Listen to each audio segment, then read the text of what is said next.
Hoy vamos a abordar en esta clase el tema micología. ¿Qué es la micología? La micología es una ciencia que estudia los hongos. Los hongos son organismos que pertenecen al reino Fungi, división Eumycota, dominio Eukarya. Las enfermedades que producen los hongos se llaman micosis. ¿Cuáles son las características celulares de las células fúngicas? Son células eucariotas, tienen una pared con quitina y una membrana plasmática que está compuesta por fosfolípidos, proteínas y que emiten invaginaciones que se llaman mesosomas. Es rica en sistemas enzimáticos como citocromo P450, que es importante para la síntesis de ergosterol, que es un componente importante en la membrana. Es un componente lipídico sobre el cual actúan la mayoría de los fármacos antimicóticos. El citoplasma posee ribosomas de peso molecular 80S, a diferencia de la bacteria que tiene un peso molecular de 70, tiene complejo de Golgi, mitocondria, retículo endoplásmico rugoso, inclusiones lipídicas y de glucógeno y también vacuolas. Todos los componentes característicos de una célula eucariota. Acá hay un esquema donde se puede ver que el núcleo de la célula fúngica tiene una membrana nuclear, nucleolos, y puede tener de 2 a 4 cromosomas. Es una célula que, a pesar de tener una pared con quitina, no tiene clorofila como lo tienen las células vegetales. La célula fúngica o la célula de los hongos, entonces, para repasar, tiene una pared que está compuesta por quitina, una membrana plasmática, núcleo, el núcleo tiene nucleolos, tiene mitocondrias, inclusiones como vacuolas, retículo rugoso, complejo de Golgi, vacuolas de glucógeno, y algunas especies de hongos pueden tener cápsula. Una característica de la membrana citoplasmática de los hongos es que en algunas especies pueden formar invaginaciones que se llaman mesosomas. En sus características metabólicas son aerobios o también pueden ser anaerobios facultativos. No tienen movilidad, son heterótrofos, quimioheterótrofos, tienen por absorción sus nutrientes del medio, almacenan glucógeno, también pueden almacenar lípidos, alcohol y azúcares. Algunas especies producen como factor de virulencia toxinas que se llaman micotoxinas cuando provienen de los hongos. Pueden tener una sola morfología y algunas especies son monomórficas, o sea, significa que tienen una sola forma. Otras pueden ser dismórficas, o sea que pueden presentar dos formas morfológicas. Y su nutrición, su forma de incorporar los nutrientes es por absorción. Este es otro esquema de la estructura de la célula fúngica, la célula de un hongo, con sus componentes típicos de una célula eucariota. La pared celular de los hongos tiene un componente fibrilar, que es la quitina principalmente, y otro amorfo, con la asociación de mananos y glucanos, también proteínas que son importantes componentes antigénicos de la pared de los hongos. Esta pared es rígida y le da forma y protección. Es muy permeable al pasaje de nutrientes y también, en sentido contrario, a los residuos metabólicos para ser expulsados al exterior. Entonces, el principal componente es la quitina, que está asociada a glucanos y mananos.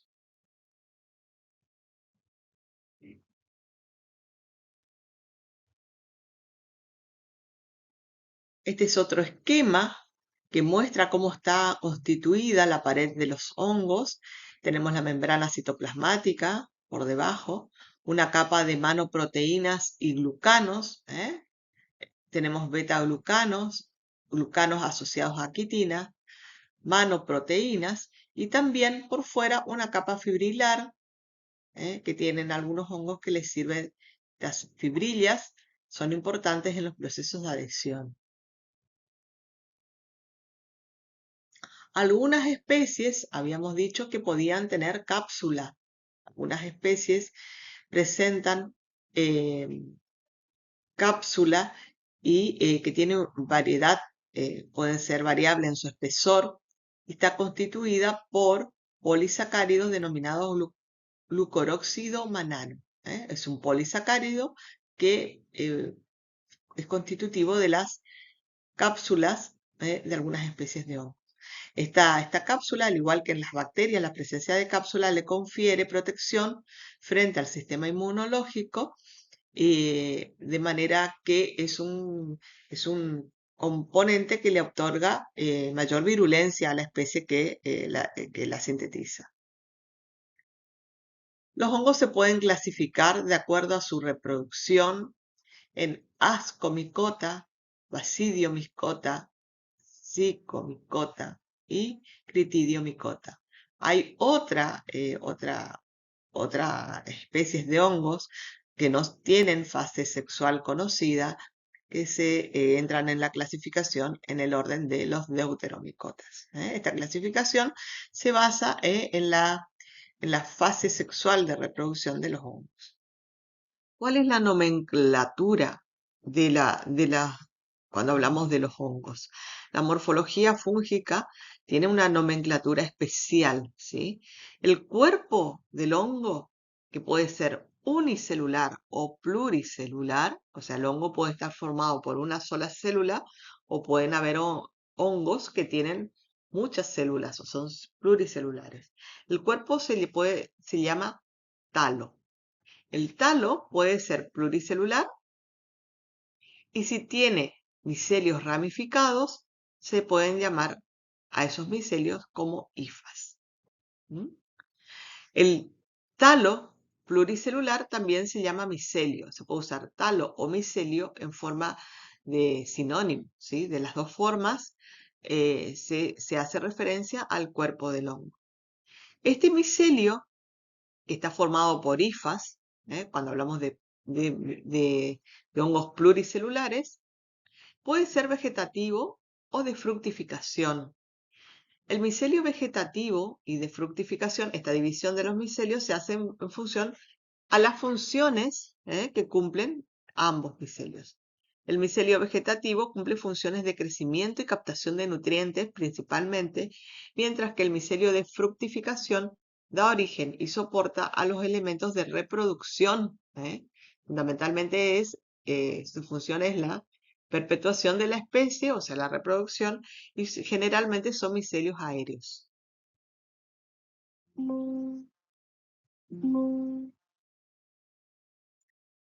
Los micelios filamentosos, que forman parte de los hongos filamentosos, son pluricelulares, y también se conocen con el nombre vulgar de mohos.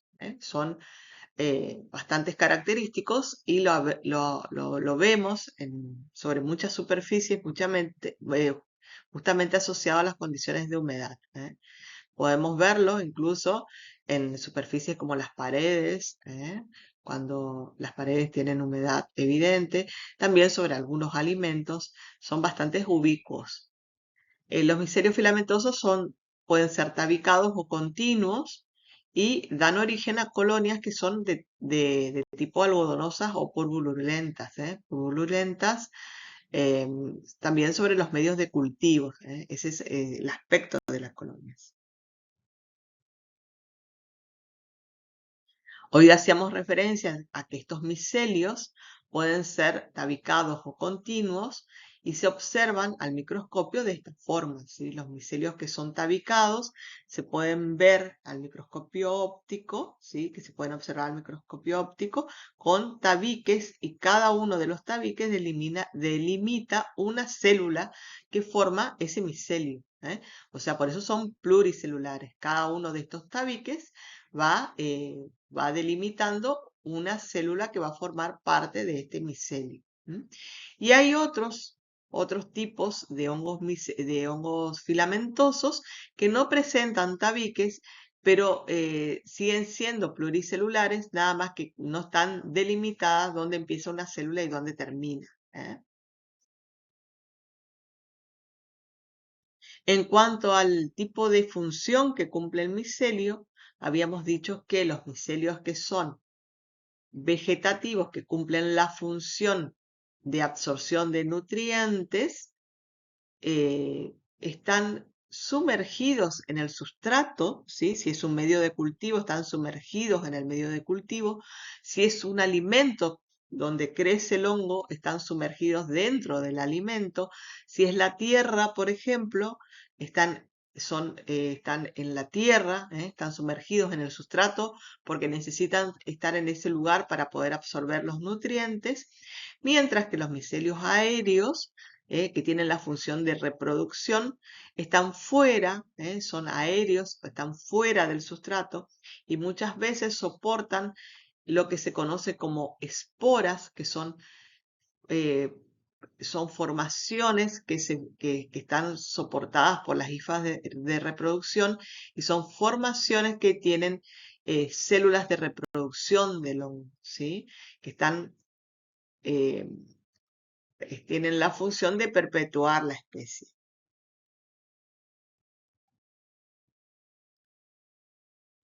Después, en contraposición a los micelios pluricelulares, tenemos los micelios levaduriformes. Cuando hablamos de un micelio levaduriforme, estamos hablando de un micelio unicelular, que está formado por una sola célula. O sea, el cuerpo del hongo es una sola célula. Y dan origen a las levaduras, ¿eh? Las levaduras son micelios levaduriformes. Por eso de ahí viene el nombre, estos hongos se llaman levaduras. Dan lugar a colonias pastosas, en los medios de cultivo o sobre el sustrato donde ellos crezcan. Sus colonias son de aspecto pastoso, lisas, cremosas, y su división, ya no hay una diferenciación entre un micelio vegetativo o de fructificación, como los micelios pluricelulares, sino acá la división se hace por división binaria, de la célula, de la única célula que forma parte del hongo, O sea, esa celulita se divide por fusión binaria y es su forma de reproducción. Y al microscopio se pueden observar como una sola célula, ¿eh?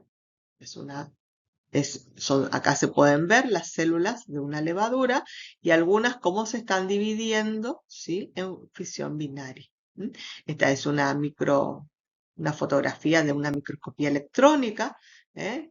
Tridimensional, donde se ve la levadura y estas levaduras, cómo se ven los brotes de la levadura que se está dividiendo por fisión binaria. Esta es otra imagen también de un microscopio de alta resolución donde puede verse las levaduras unicelulares y acá una que está emitiendo un brote, que se está dividiendo. Hay otra tercer morfología, hay otra tercer forma en la que puede presentarse un hongo, un micelio, se llama pseudomicelio, es la forma pseudomicelial. Su nombre ya lo indica, pseudo es algo que quiere ser un micelio y no lo llega a ser, ¿eh? Es una forma intermedia entre una forma unicelular y una pluricelular micelial. Y en estos casos, cuando se forma un pseudomicelio, la célula madre que le va a dar origen no se separa totalmente de la célula hija y van formando como cadenas cortas y esas cadenas cortas se llaman pseudohifas.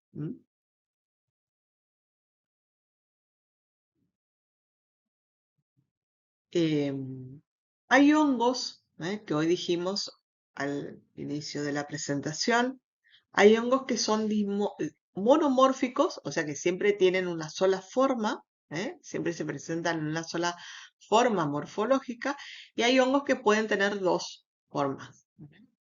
Y este crecimiento dimórfico muchas veces está ligado o depende de la temperatura a la que crece el hongo.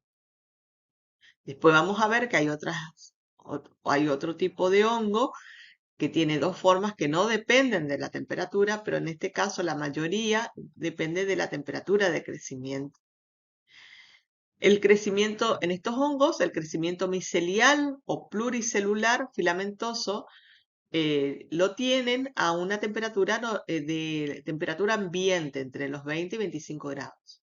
Cuando el hongo crece en el ambiente, a esa temperatura generalmente lo hace en forma filamentosa o pluricelular. Y cuando el hongo crece a la temperatura del huésped, a 36,5, 37 grados, lo hace en forma de levadura. Esos son los hongos dismórficos, o sea, cuando están en el huésped, crecen en forma levaduriforme y cuando están en el ambiente, lo hacen en forma micelial. El crecimiento general, si hablamos de todos los hongos, hay un amplio rango de temperaturas donde ellos pueden crecer. Incluso ustedes pueden observar que hay alimentos que estando aún en temperatura de la heladera pueden presentar o pueden observar macroscópicamente que se forma moho, ¿sí? Hongos filamentosos en la superficie cuando pasa mucho tiempo. Entonces el amplio rango de temperaturas que pueden crecer los hongos oscilan entre los 5 grados hasta los 45. Siendo la temperatura óptima de crecimiento de los hongos entre los 20 y 38 grados. También necesitan un pH óptimo, ¿sí? Pueden crecer en un pH de 2 a 8, fíjense la amplitud de pH en la que pueden crecer, pero tienen un pH óptimo de crecimiento que oscila entre los 5,6 a los 7,2. Son heterótrofos, aerobios y anaerobios facultativos. Y su principal nutriente es el agua, por supuesto, como todos los seres vivos, sales, aminoácidos y monosacáridos. Son sus nutrientes básicos.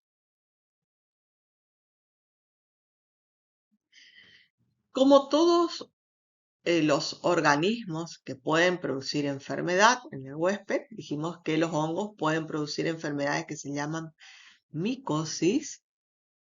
Por supuesto, deben tener factores de virulencia para poder agredir al huésped y poder producir enfermedad. Uno de los factores de virulencia característicos de los hongos es el dismorfismo. Y el dismorfismo habíamos dicho que es la capacidad de crecer en dos formas. De tener la capacidad de crecer en forma levaduriforme o micelial de acuerdo a la temperatura que está desarrollando. También presenta adhesinas en su superficie, en su pared. Puede presentar proteínas o glucoproteínas que actúan como adhesinas y también algunos hongos tienen una capa fibrilar externa que ejerce esa función de adhesión a la célula huésped. Producen enzimas, son muy activos enzimáticamente, producen proteasas, fosfolipasas, queratinasas, para invadir la piel sobre todo. Y recuerden que hay hongos que invaden la piel, el pelo, las uñas, y para ello necesitan queratinasas, elastasas. Hay un factor de virulencia muy importante, sobre todo para el género Candida albicans, que después vamos a tratar como hongo que está asociado a enfermedades en la cavidad oral, que se llama tigmotropismo. El tigmotropismo significa la capacidad que tiene el hongo de crecer, de tener un crecimiento guiado por contacto. ¿Y cómo se explica esto? ¿Qué significa crecimiento guiado por contacto? Es la capacidad que tiene el hongo de aprovechar, por ejemplo, cándida las imperfecciones o las uniones entre célula y célula en el epitelio para poder crecer a través de ellos y emitir prolongaciones y de esa manera poder invadir el tejido. También hay antígenos fúngicos que despiertan el sistema inmunológico, que están dispuestos en su pared. En la pared funcionan como antígenos los mananos y las mananosproteínas, que son reconocidos como extraños para el huésped. Algunas especies tienen cápsula de glucuronoxidilmanano, ese es el componente principal de las cápsulas. Toxinas, algunas especies sintetizan toxinas y se llaman micotoxinas, las toxinas de los hongos. Y hay algunas especiales como las aflatoxinas que son características de los hongos.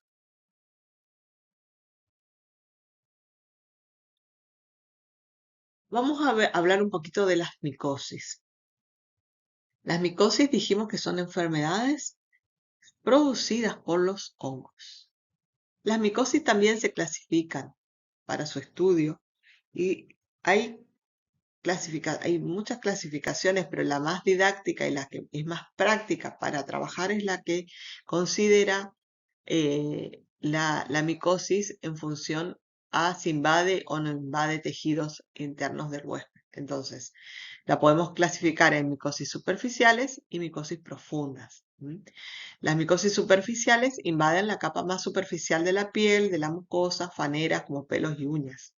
No atraviesan la membrana basal del epitelio, por eso es superficial.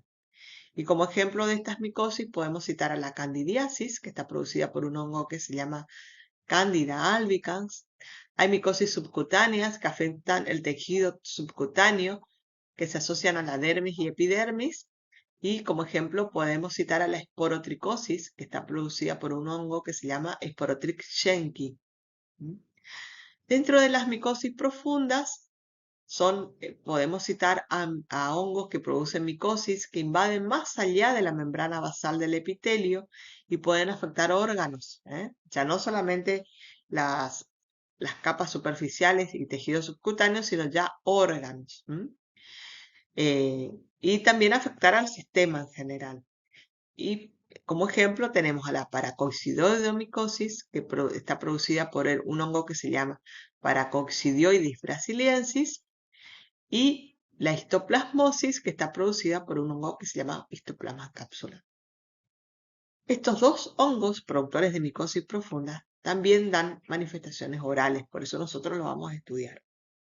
La heporotricosis también da manifestaciones orales y la candidiasis puede comportarse como un hongo oportunista y puede producir micosis superficiales y también micosis profundas. Dentro de las micosis oportunistas, podemos decir que estas micosis están generadas o están producidas por hongos que viven normalmente como saprófitos en el ambiente o en cavidades naturales de los seres humanos y frente a defectos de los mecanismos inmunitarios pueden producir enfermedad. Y este tipo de enfermedades producidas por hongos oportunistas están muy directamente relacionadas al sistema inmunológico del huésped. Dentro de estos hongos está la cándida, como dijimos hoy, que puede producir tanto una micosis superficial como profunda y comportarse como un hongo oportunista. Y también otro hongo que es ambiental. La Candida albicans está en nuestra flora normal. Cándida es un habitante de la flora normal de las mucosas del huésped. Y cuando hay algún desequilibrio inmunológico, puede producir una micosis superficial o profunda. En cambio, la aspergilosis, que está producida por el aspergillus, el aspergillus es un hongo ambiental, no está en la biota normal del organismo, sino está en el ambiente y también cuando hay una baja de defensas, puede producir una micosis profunda muy grave y su puerta de entrada es inhalatoria. ¿Mm? Es inhalatoria.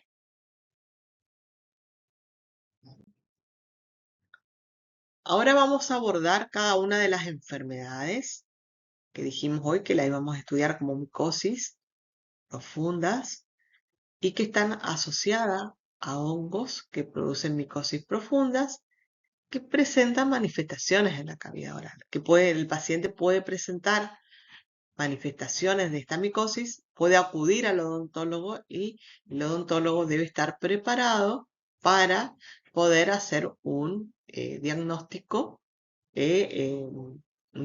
presuntivo de estas micosis. La primer micosis que vamos a tratar es la paracocidioides micosis. Paracocidioides micosis está producida por un hongo que se llama Paracocidioides brasiliensis. Este hongo es el agente etiológico de esta enfermedad. Habita en áreas boscosas de climas tropicales y subtropicales y con un régimen abundante de lluvias. O sea que nuestra zona es un hongo característico de nuestra zona, es endémico de nuestra zona porque presentamos todas las características ambientales que necesita este hongo para crecer en el ambiente. La enfermedad se contrae por inhalación de las esporas de este hongo. Este hongo es un hongo dismórfico. Puede tener dos formas de crecimiento. Y la que crece en el ambiente es la forma filamentosa. Habíamos dicho que la forma de reproducción o de propagación de la especie son formas que están en el ambiente, pueden estar en forma de esporas, ¿sí? Y las esporas justamente que están en el ambiente, en este hongo, son las que el huésped puede inhalar. Son muy livianas y justamente tienen la particularidad de quedar suspendidas en el aire. Acá tenemos la zona geográfica donde este hongo es endémico. Fíjese, es endémico de Corrientes, Chaco, Formosa, Misiones, norte de Santa Fe. También acá hay una zona en el norte donde puede encontrar esta micosis. Y nosotros tenemos señalado acá un área que corresponde a nuestro país, pero también es muy endémico en la zona del Brasil. La característica dismórfica, es decir, su capacidad de mudar de una fase micelial a una saprófita. La micelial tiene su óptimo crecimiento entre 23 y 25 grados y la fase levaduriforme va a crecer a 37 grados y está relacionada a la patogenicidad de este hongo. También lo hacen de esta forma el histoplasma y hay otro hongo que se llama Blastomyces dermatidis que crecen en formas dismórficas y esta temperatura de 37 grados la tienen en el huésped. O sea que la forma levaduriforme la vamos a encontrar siempre en la forma parasitaria del hongo dentro del huésped, ¿sí? Hay factores nutricionales y también de temperatura, fundamentalmente de temperatura, que van a modular este fenómeno de dismorfismo. En el caso del paracoicidioides, el cambio de temperatura es el único requisito que él necesita para poder pasar de una fase micelial a una fase levaduriforme.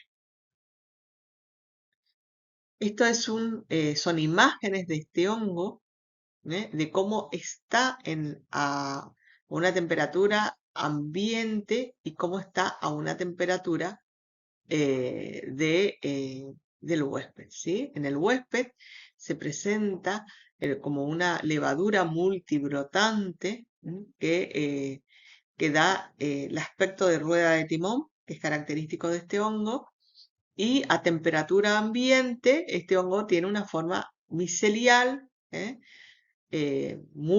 pluricelular, ya no es unicelular, sino pluricelular, y en el caso de levadura es unicelular y estos brotes son otras células hijas que se están formando. La puerta de entrada de este hongo es la inhalación, se adquiere por inhalación. dando lugar a un cuadro clínico pulmonar, que es el primer órgano que va a afectar. Después puede afectar la piel, la mucosa oral, nasal y gastrointestinal. También el vaso, el hígado y otros órganos pueden verse afectados. Pero la importancia que tiene esta micosis es conocerla, conocer su zona endémica, porque hay que hacer un diagnóstico diferencial con otras patologías que dan imágenes pulmonares muy parecidas a esta micosis. Entonces, los agentes de salud, incluidos los odontólogos, porque las manifestaciones también pueden ser orales, tienen que estar alertados de poder hacer un diagnóstico diferencial y poder tener en cuenta que el paciente puede estar presentando una micosis profunda. Generalmente el paciente recorre muchos especialistas hasta llegar a un diagnóstico cuando presentan este tipo de enfermedad, porque generalmente el personal de salud no lo tiene como en primera instancia como un probable patógeno a este hongo, y realmente es bastante común en nuestra zona. También puede encontrarse linfoadenopatías, se puede haber afectada la glándula suprarrenal, muchas vísceras, y con el tiempo esta micosis, si no es tratada, puede llegar a generar la muerte del paciente.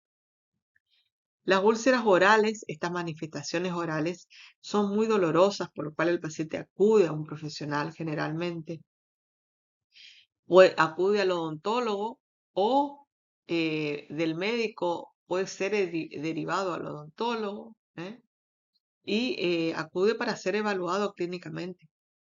El odontólogo puede también derivar a este paciente a un estomatólogo.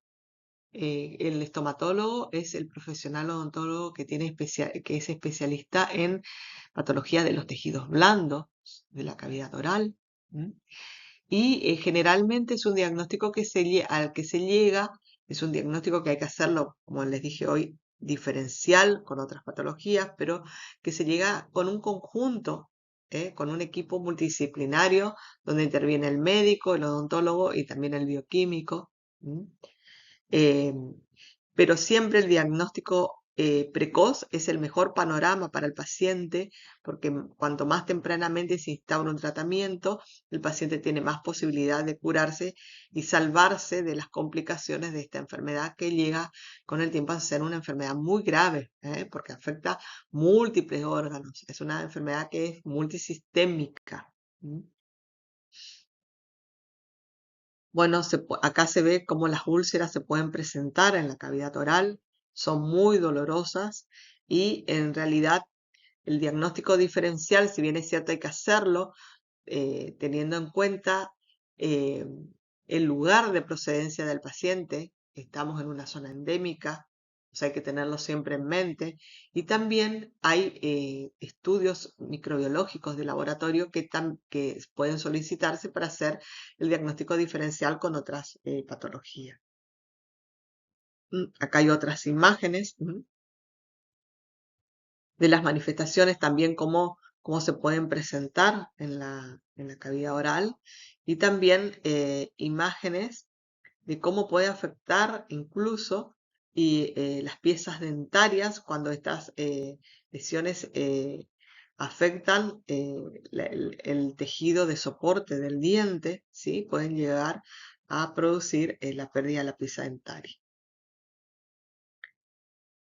El otro hongo que produce enfermedad sistémica y profunda y tiene manifestaciones orales, es el histoplasma capsulatum.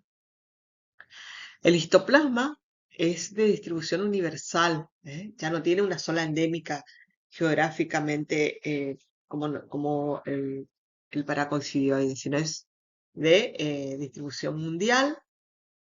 Le gusta, sí, zonas templadas y húmedas, y sobre todo necesita suelo, porque estos hongos tienen eh, su fase a temperatura ambiente en el suelo, ¿sí? Y lo que se inhala son las esporas, los esporos de fructificación del hongo. Le gustan áreas con alto contenido de nitrógeno, suelos que tengan alto contenido de nitrógeno, ahí crecen muy bien. En la Argentina se lo puede encontrar en los suelos de Formosa, Chaco, Noroeste, también Buenos Aires, eh, donde abundan estos suelos con alto contenido de nitrógeno, donde hay criaderos de animales, sobre todo de aves. ¿Eh? Las aves, cuando defecan, eh, tienen, el suelo tiene alto contenido de nitrógeno y también en las cuevas de murciélagos, donde hay muchos murciélagos, también es un hábitat ideal para este hongo porque tiene poca luz, tiene humedad y tiene alto contenido de nitrógeno. Tiene dos formas, es dismórfico, tiene este aspecto, tiene sus micelios, tienen macro y microconidias, que son los esporos de fructificación, la forma de fructificación, y tiene un micelio pluricelular, ¿sí? En el huésped va a crecer como una levadura, ¿eh? A temperatura ambiente va a crecer en forma micelial y en el huésped, que es la forma parasitaria del hongo, va a crecer como una levadura, con una característica particular que pues, le da el nombre a la especie, Capsulatum, que tiene una cápsula refringente cuando se lo observa al microscopio que recubre la levadura. Vamos a ver, acá tenemos otra imagen. Esta es la fase micelial a temperatura ambiente. Esta es las características de las macroconidias. Tiene micro y macroconidias. Y en el huésped, fíjense que estos son células del huésped. Estos son, este es un macrófago y estos son polimorfonucleares. ¿Cómo se hace intracelular? ¿Sí? Queda dentro de la célula, no puede ser eliminado y persiste dentro de la célula. Y las levaduras, estas son múltiples levaduras, presentan un halo más claro. Esta es una es una coloración de May-Grunwald-Giemsa, así se llama esta coloración. Se ven así y se ve un halo refringente porque la, la composición de la cápsula no toma el colorante, entonces alrededor queda claro, en forma clara. Se puede ver perfectamente al microscopio óptico a 100 por, con microscopio de inmersión. Y la puerta de entrada sigue siendo la vía inhalatoria. Es la vía aérea, se inhalan las esporas que están en los suelos, en el ambiente. Acuérdense que estas esporas, como tienen la función de ser de fructificación, son muy livianas y se expanden en el suelo y también quedan suspendidas en el aire y pueden ser inhaladas, por ejemplo, en personas que hacen tareas de agricultura, ¿sí? Gente que trabaja en los campos o en estos criaderos de animales, o también en personas que o, trabajan en las cuevas o en cuevas. Generalmente hay todo un mito con respecto a este hongo, porque se cree que la mayoría de las personas que trabajaban en arqueología, sufrían esta enfermedad y por eso se llamó en algún tiempo la maldición de las tumbas de Tutankamón y todo eso. Lo que ocurría es que cuando las personas destapaban esas tumbas que tuvieron tanto tiempo cerradas, lo que pasaba eran que estos hongos que estaban ahí habitando em, se levantaban y las personas después con el tiempo enfermaban y morían, pero era en realidad a causa de estos hongos, que morían no de la maldición. Entonces, bueno, esta es la forma en que va a estar en el huésped, en forma de levadura, y se hacen intracelulares. Estos hongos, una vez que ingresan, son detectados por el sistema inmunológico del huésped, que lo ingieren, las células, lo ingieren las células eh, inmunitarias, pero tienen dificultad para poder eliminarlos, entonces permanecen dentro de las células y son llevados a través de la circulación a todos los órganos del cuerpo. Pero la primera manifestación es la manifestación pulmonar. También produce manifestaciones orales y en la piel. ¿eh? Eh, producen este tipo de lesiones en la piel que son muy características, ¿sí? Y en la cavidad oral. Son realmente muy destructivas las lesiones, pueden destruir incluso cartílago nasal, pueden destruir paladar blando. Realmente son muy mutilantes las lesiones en la cavidad oral y algunos pacientes llegan en estados muy desesperantes y no son la agresión que producen estas lesiones después no son recuperables, entonces producen realmente mutilaciones en el paciente. ¿eh? También es frecuente que el paciente acuda al odontólogo frente a estas lesiones, entonces el odontólogo tiene que estar eh, preparado para poder sospechar por lo menos que se trata de una micosis profunda, sobre todo teniendo en cuenta en este caso la actividad que tiene la persona que presenta las lesiones. Otro hongo que es particularmente importante porque presenta manifestaciones en la cavidad oral es el Sporotrichum schenckii, que produce una enfermedad que se llama esporotricosis. Esta enfermedad no es una micosis profunda, no produce una micosis profunda, es una micosis subcutánea. Y también nuestro país es endémico en esta micosis, principalmente en zonas arroceras y zonas rurales. Nosotros estamos también dentro de esta área donde este hongo es endémico y presenta este tipo de morfología a temperatura ambiente, en su fase pluricelular micelial, donde presentan estas conidias así en forma de margarita, ¿sí? Que es su micelio de fructificación y su micelio filamentoso tabicado. Este es un dibujo y acá tenemos es una coloración del micelio pluricelular que está observado a microscopio óptico.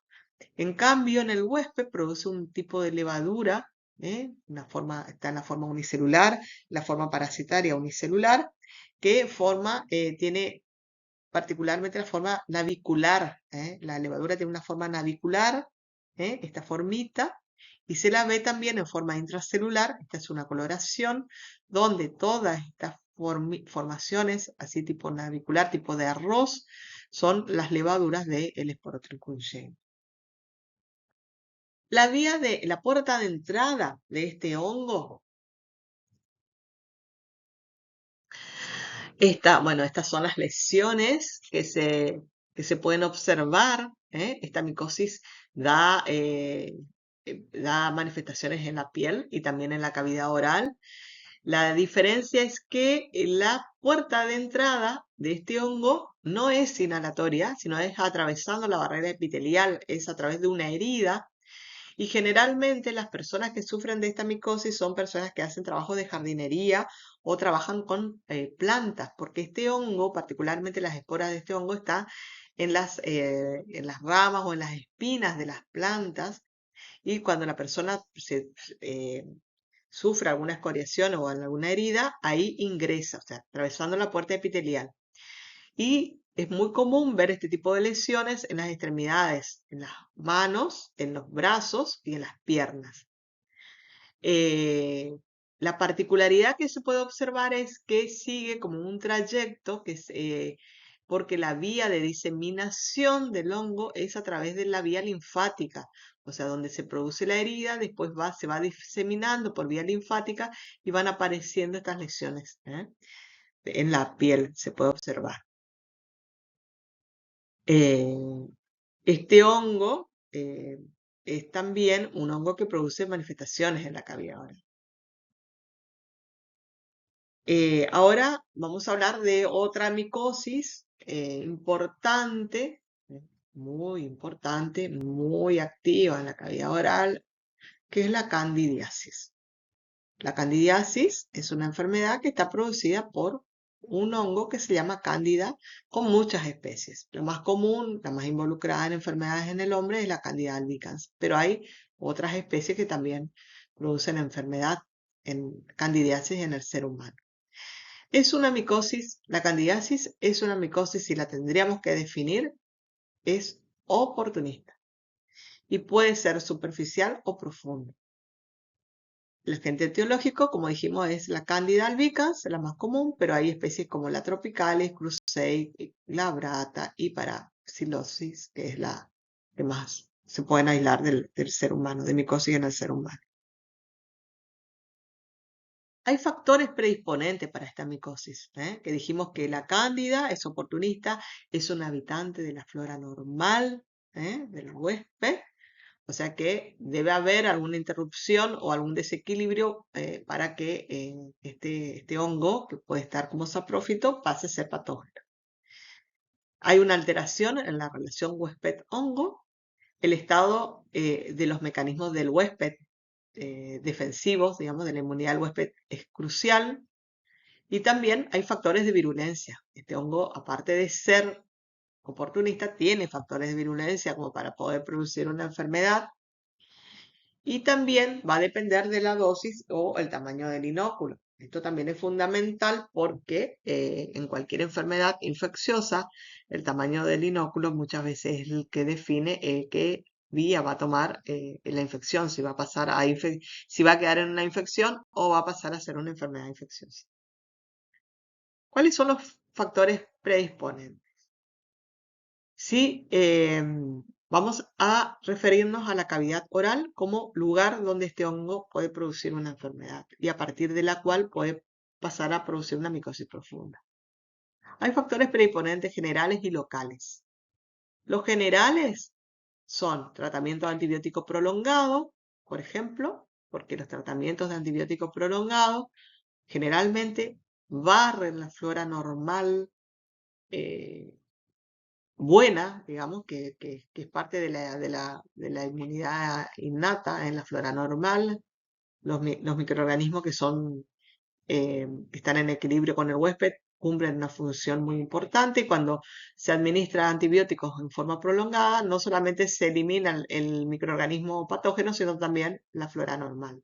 Y da lugar, ustedes saben que los antibióticos no afectan a los hongos, entonces da lugar a un crecimiento excesivo de estas levaduras. También procedimientos invasivos como venopunción, cateterismo, endoscopía, son procesos que son invasivos y si este hongo es habitante de algunas de las mucosas o de la piel, pueden aprovechar esa puerta de entrada y hacerse profunda. Y alteraciones inmunológicas como desnutrición, HIV, corticoterapia, pacientes que van a recibir un trasplante o que están con tratamiento, pacientes trasplantados, donde se inmunosuprime al paciente para que no rechace el órgano, pacientes oncológicos, pacientes hospitalizados mucho tiempo, pacientes en terapia intensiva y también todas las enfermedades producto de las avitaminosis, que son enfermedades que inmunosuprimen a los pacientes. Y hay factores locales, esos son generales, los locales son el tabaquismo en la cavidad oral, el pH, temperatura, la presencia de prótesis fijas o removibles, que son, las prótesis son fácilmente colonizadas por estos hongos, una higiene bucal deficiente, traumatismos y aspectos de la dieta. ¿Cuáles son las características generales de esta levadura? Porque Cándida es un hongo que es unicelular, es una levadura, es aerobio, ¿sí? Su metabolismo su respiración es aerobia. Si la teñimos con Gram, es Gram positiva, se tiñe, toma perfectamente la coloración de Gram y se las ve de color violeta. Es acidófilo y acidógeno, produce ácido, fermenta los azúcares y produce ácido. Eh, Es acidófilo porque le gusta un determinado medio ácido. Fermentan glucosa y maltosa. No tiene cápsula. Es sensible a agentes físicos y químicos, como agentes iodados y clorados. Algunos desinfectantes. Es sensible a los desinfectantes comunes. No sobrevive mucho tiempo en superficies secas, como la mayoría de las levaduras necesitan humedad. vive mucho cuando hay humedad, incluso se lo puede aislar de cepillos dentales, ¿no? De cremas de mano, cosméticos y también de la ropa. ¿Eh? Fíjense que es muy ubicuo, es universal, de distribución universal y es flora normal del huésped. Si bien es cierto que es un hongo que es una levadura, puede presentar otra forma, ¿eh? Aparte de la forma levaduriforme, y es la forma de pseudomicelio. ¿Cuándo dijimos que se podía formar un pseudomicelio? Cuando había un brote que no se terminaba de cortar, cuando una célula levaduriforme emite un brote, ese brote no se corta, no se separa de la célula madre y va formando lo que se conoce como un pseudomicelio. No llega a ser un micelio verdadero, no es un micelio pluricelular micelial, sino es un pseudomicelio. Este pseudomicelio también forma blastosporas y clamidosporas en la terminación. ¿Cuándo Candida albicans forma un pseudomicelio? Este hongo, a diferencia de los hongos que vimos con anterioridad, productores de micosis profunda, no es termodimórfico. No cambia su forma o no forma el pseudomicelio con un cambio de temperatura, sino es por un cambio de, algunos autores lo denominan cambios nutricionales, ¿eh? Y otros abordan este cambio de forma del hongo, lo relacionan con la actividad del hongo.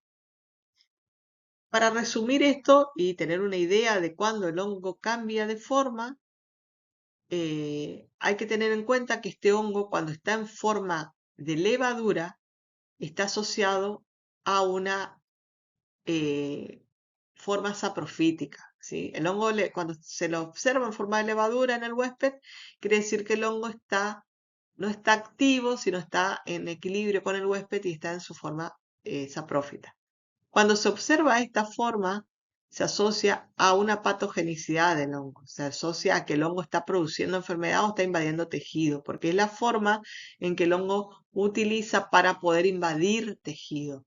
O sea, esta es una forma activa del hongo y me está hablando de una enfermedad, ¿sí? Entonces, cuando yo veo una levadura con múltiples brotes que se lo puede observar en algún preparado, en alguna muestra de alguna lesión, por ejemplo, de algún paciente de la cavidad oral, me está diciendo que este hongo está activo y está produciendo enfermedad. Se asocia a la enfermedad la presencia del pseudomicelio en Candida albicans. Bueno, estas son múltiples imágenes de este hongo, la forma de levadura, la levadurita está generalmente recubriendo nuestras mucosas, en forma en equilibrio con el huésped, y esta es la forma de pseudomicelio, que se puede ver en alguna muestra de alguna lesión que se observe y se tenga alguna duda de que pueda ser una micosis, que el hongo esté realmente produciendo una enfermedad. Si se ve esta formación, realmente estamos en presencia de un hongo que está activo. Estas son microfotografías, esta es una microfotografía electrónica y esta es una coloración. Es una coloración de Giemsa donde se pueden ver las células epiteliales acá con su núcleo y el pseudomicelio teñido acá. Ya no veo levaduras, sino veo levaduras que emitieron múltiples brotes, o sea, es una levadura que está activa y produciendo invasión de tejido. ¿Cómo se puede observar esta micosis en la cavidad oral? Es muy común en formas de manchas blancas, vegetantes. Acá, fíjense cómo se ve, ¿sí? En la lengua, sobre el dorso de la lengua, en el muguet oral, que es muy común en los niños. Esto es muy común ver en los niños y es muy poco común ver en un adulto. Si ven en un adulto joven este tipo de muguet, me está hablando de una persona que tiene un déficit inmunitario. También produce micosis. Esta micosis puede verse en las uñas, en la piel. Es puede comportarse como una micosis superficial. Y los factores de virulencia, que dijimos hoy que los tiene y los pone en marcha cuando tiene la oportunidad. Entre ellos podemos citar su pared celular, que le da forma y protección a los cambios osmóticos, sobre todo.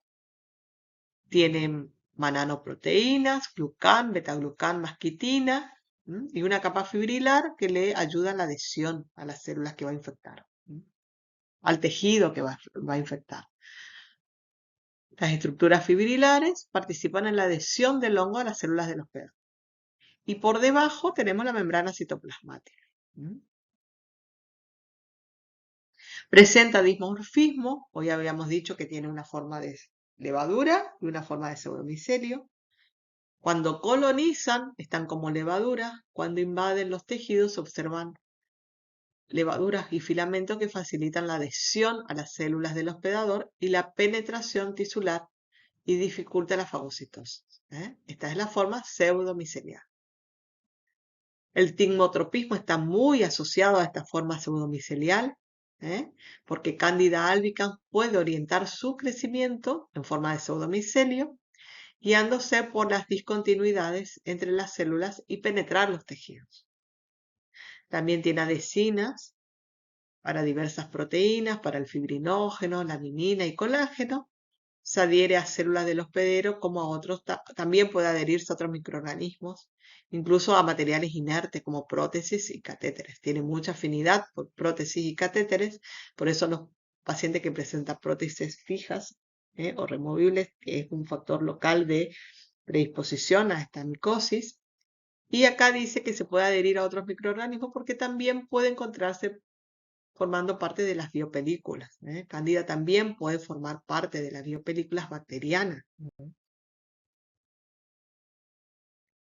Tiene enzimas que facilitan su multiplicación, que favorecen la diseminación a los tejidos, como proteasas, folipasas. También tienen proteasas que son capaces de inactivar inmunoglobulinas, como la inmunoglobulina A. Esa es una forma de evadir el sistema inmunológico. Tiene toxinas, tiene glucoproteínas en la pared celular que tiene un comportamiento de endotoxina como el lipopolisacárido en las bacterias. Tiene cambio fenotípico, tiene una alta capacidad. Los hongos en realidad tienen capacidad para adaptarse a diferentes condiciones ambientales y presentar distintos antígenos en distintas condiciones. Entonces, también puede variar la sensibilidad a los antifúngicos, que son los fármacos que se utilizan para combatir la micosis. Ahora vamos a ver cómo se pueden aislar estos hongos en el laboratorio. En realidad, los hongos, al igual que las bacterias, pueden ser aislados en el laboratorio.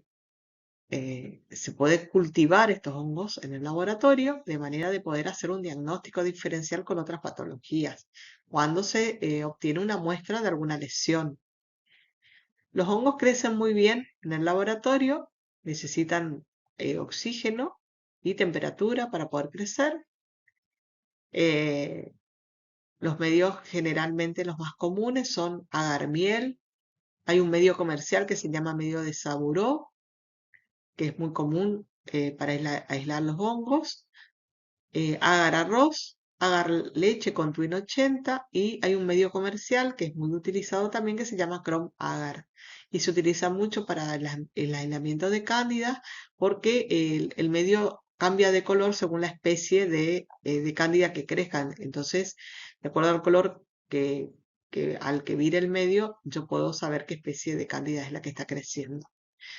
La mayoría de estos medios, fíjense que acá me dice medio de Saburó con antibiótico, los medios de cultivo para hongos se le adiciona siempre un antibiótico para inhibir la flora bacteriana que puede venir en la muestra, ¿sí? Porque yo en el caso que si estoy queriendo aislar un hongo, necesito inhibir los microorganismos que no son los hongos, que son las bacterias y van a acompañar a esa muestra para que realmente crezca el hongo y no las bacterias en el medio de cultivo. Acá vemos cuáles son los cultivos para las distintas, para los hongos que vimos anteriormente, que son productores de micosis profunda, y para cándida. eh, para coccidioides brasiliensis se pueden usar agar-miel, medio de saburó, y también agar-sangre. En el agar-sangre crecen tanto las bacterias como los hongos. Se pueden hacer el cultivo diferencial para ver las dos formas del hongo a las distintas temperaturas, a 28 y a 37 grados. Entonces puedo ver el dimorfismo del hongo. Eso lo puedo hacer también en el laboratorio. Histoplasma también crece bien en agar-miel. Como verán, agar-miel y saburó es un medio común para los hongos con antibiótico. Fíjense que a diferencia de las bacterias, los hongos tardan mucho tiempo en crecer, tardan de 14 días a un mes para poder dar su morfología completa y poder ser identificados en el laboratorio. O sea, son cultivos que hay que chequearlo durante mucho tiempo, a diferencia de las bacterias que eran 24, 48 horas para las aerobias, hasta 5 a 10 días para las anaerobias. Fíjense que los hongos tardan mucho tiempo. Eh, Se pueden ver a 37 grados, si se cultivan a 37 grados en la forma levaduriforme de los hongos, se pueden ver las morfologías de sus colonias, y si se cultivan a 28 grados, se pueden ver las colonias filamentosas, vellosas, que son características para cada especie. En el caso de la esporotricosis, el Sporotrichum schenki crece muy bien también en agar-miel, en agar saburó con antibióticos, y se observan generalmente colonias pardas oscuras. En el caso de Candida albicans, puede usar agar miel, agar arroz, agar leche twin con twin 80, medio de saburó con antibióticos, y también es muy utilizado el medio de Chrome agar. En el caso de Cándida, a diferencia de los otros hongos, Cándida sí crece a 48 o 72 horas. Se puede usar en cualquiera de estos medios y se pueden investigar a 72 horas y se puede observar ya un crecimiento. ¿Cómo son las muestras? ¿Qué tipo de muestras puedo tomar en la cavidad oral para investigar o para ante una lesión sospechosa, ver qué tipo de hongo es el que está en? Si sospecho que es un hongo, puedo tomar una muestra de esa lesión con una espátula de madera y enviarla al laboratorio, o con un hisopo también. Cualquiera de estas dos formas se pone en un medio de transporte, en un tubo con un medio de transporte que generalmente se venden en las científicas, o si no, se lo puede pedir al mismo laboratorio donde yo voy a enviar la muestra que me facilite el medio para tomar la muestra. Y esta es la forma en que se pueden ver las colonias, por ejemplo, de Candida albicans, en los distintos medios. Este es un medio de agar-miel, donde se ven las colonias pastosas, brillantes, blanquecinas, que son propias de Cándida en forma levaduriforme. También en un agar-sangre, pues se puede cultivar, y el medio de saburó, que se puede usar en esta forma, dentro de un tubo que se llama pico de flauta. Esta forma de cultivo en los medios dentro de los tubos. Bueno, muchas gracias y espero que haya sido de utilidad esta clase para el abordaje de este tema tan importante como es la micología. Muchas gracias.